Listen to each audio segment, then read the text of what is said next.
Hi guys, I hope you're good. I hope you're well. Guys, we are doing something quite amazing today, which is factorizing, and we are going to be using the factor and the remainder theorem. So this is for you grade 12 specifically because you will need this a lot whenever you're dealing with polynomials. While you're still in grade 10 and 11, you're still factorizing trinomials. However, it's very important that you learn this method as early as you can because it will be assisting you whenever you find yourself with polynomials. So guys, let's start our lesson and see what the remainder theorem looks like. So what I have for you right now is something quite simple that you've seen before. If you have 7, you can write it in the form of 2 times 3 plus 1.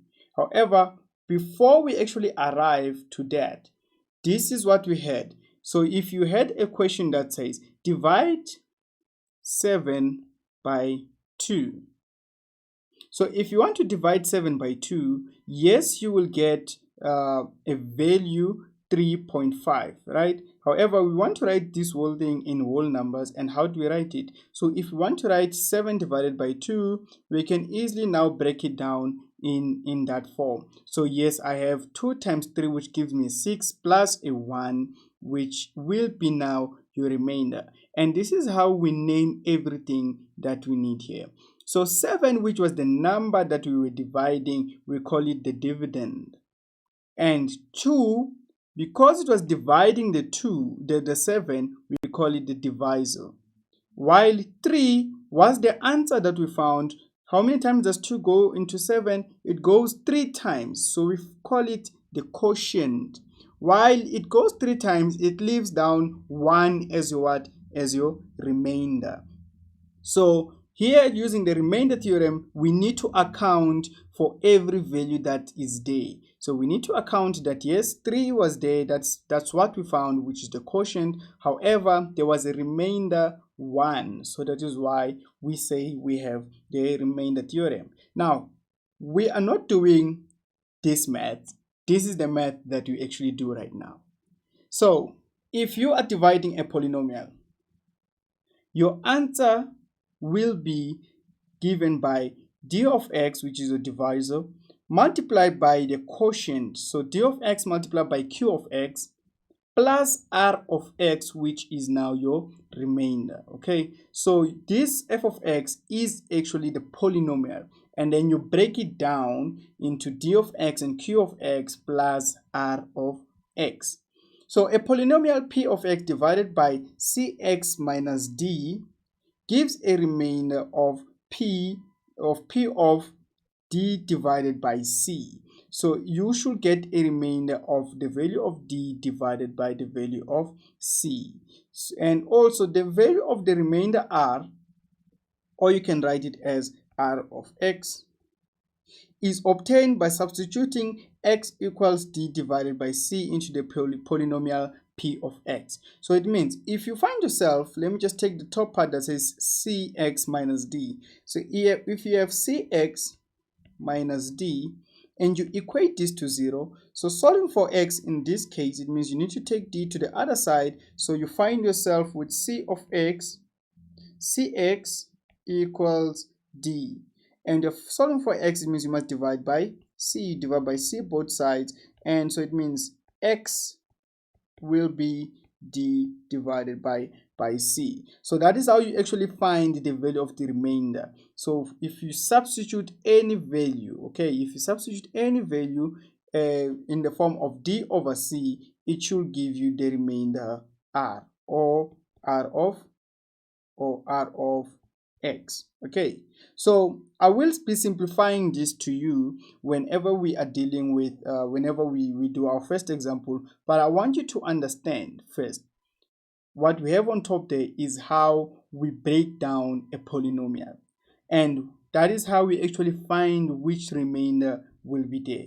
So let's look at our first example. We worked example number 1, which has a straightforward polynomial for you, and also you have a value that you need to try to divide it with.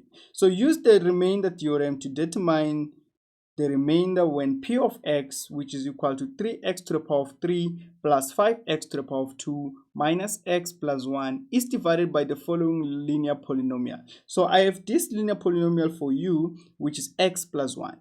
So what we are saying here is we are trying to divide this linear polynomial day.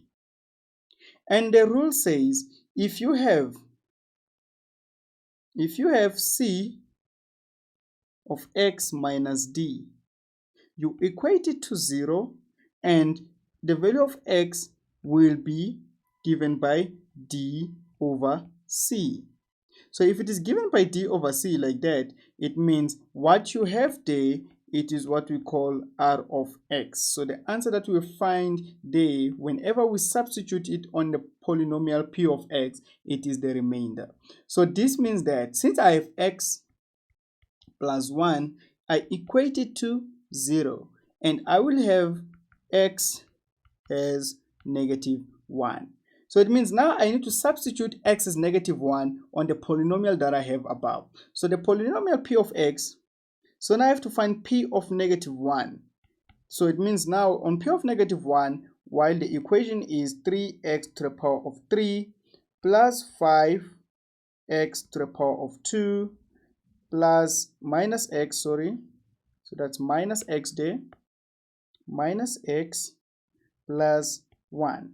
I need to substitute in the value of x, I need to substitute in negative 1. So it means now I will have 3, then substitute negative 1 to the power of 3 plus 5, we substitute in negative 1 to the power of 2, and then negative, we put in negative 1 there on the space of x plus 1. So if you simplify this, is going to be 3 multiplied by negative 1 to the power of 3 is going to be negative 1 plus 5, and we are going to have a positive 1 there, minus minus, this is a plus 1 plus 1. So you have yourself negative 3 plus 5 plus 1 plus 1, which is 2 now. So as we narrow this down, you have negative 3 plus 5, which is going to give you a 2 plus 2. There you're going to find yourself with 4. So the value of 4 will be now your remainder. So that is your r of x. So r of x, given that if you're dividing x plus 1 into the polynomial p of x, your remainder will be 4. So guys, that is how you use the remainder theorem. You basically equate the linear polynomial that you have into 0 and you solve for x there and you take that value, substitute in on the original polynomial that you have.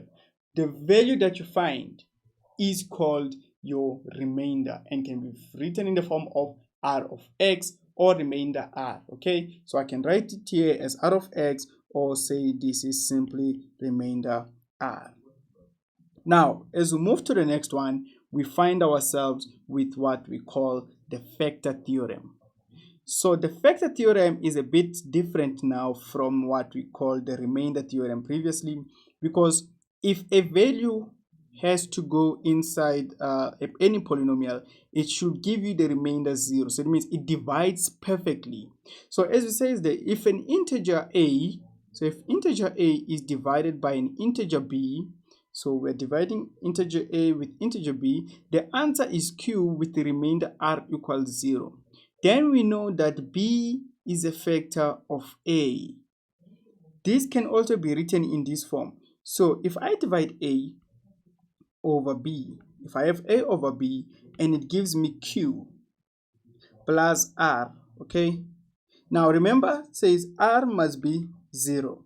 So now if I have a over b and getting exactly q, then I know that we have what we call a and b. B is a factor of a because it gives you a remainder 0.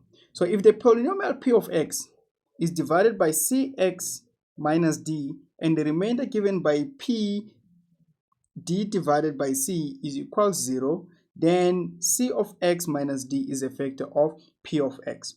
So for now, guys, it sounds a bit complicated for you to understand what's going on. Now I'm going to put actual numbers, actual polynomials, and we're going to try to find if it has a remainder or not. Okay, so that is why on the next example that we have, it says, using the factor theorem, show that y plus 4 is a factor of g of y 5 to the y to the power of 4 plus 16y to the power of 3 minus 15y squared plus 8y plus 16. So the rule says if you substitute in c of x minus d into that polynomial above there, and your remainder equals 0, therefore y equals cx. Let me actually write it in this form. So therefore cx minus d is a factor. Okay, so that is what you're trying to find here. Now let's see if you substitute in that value into the polynomial and see if you're going to find it as a factor. Now let me just erase it here so that we can have space to work on. So now if I want to write y plus 4 equals 0, so solving for y there, it means I will have y being negative 4. So I must substitute in y equals negative 4 into the above polynomial g of y. So if I substitute, if I try to find g of negative 4, this will be 5 negative 4 to the power of 4. You can also be doing this problem there. Just write a polynomial and try to substitute in negative 4 and try to see if you're going to get 0 as your answer. So this is what I'm doing. 5, open the brackets, negative 4 inside the bracket, plus 16, open your brackets, substitute again, negative 4 to the power of 3 minus 15, open your brackets, this is going to be negative 4 again to the power of 2 plus 8, you substitute in negative 4 again, you close your brackets, plus 16. So you have two options. You can punch in this whole thing into your calculator, or you can decide to do it one by one, each part, in trying to find what is the product of 4 multiplied by negative 4 to the power of 4, doing each part piece by piece, but still it will give you the same answer. Okay, so I just did it here. Let me show it on my calculator. I substituted every value. So whenever there is negative 4, whenever I saw y, I will substitute in negative 4, and the answer that we found, that the sum of all of these is 0. So whenever we substituted y equals negative 4 into the above polynomial, we found that the answer is 0. So therefore, guys, we found that your answer is 0. So now you can conclude that therefore y plus 4 is a factor, of g of y, because you found your remainder to be 0. So r of x is 0. So that is how, guys, you conclude, or that is how you use the factor theorem to find if something is a factor. So now, conclusion: remainder versus factor theorem. On the remainder theorem, you need to actually get a value as your remainder, while on the factor theorem now, you need to ensure that you find what? You find this polynomial, which whenever you substitute, you must get a 0. So that is the difference between the two. The factor theorem, you must get a 0. Remainder theorem, you need to get an actual value or actual numbers, whether it's a fraction, whether it's going to give you decimals, whether it's going to give you a whole number, as long as it is a value besides 0. While on this side, we need to get 0 for it to be a factor. So guys, thank you for joining me on today's lesson, and I will definitely see you on the next one.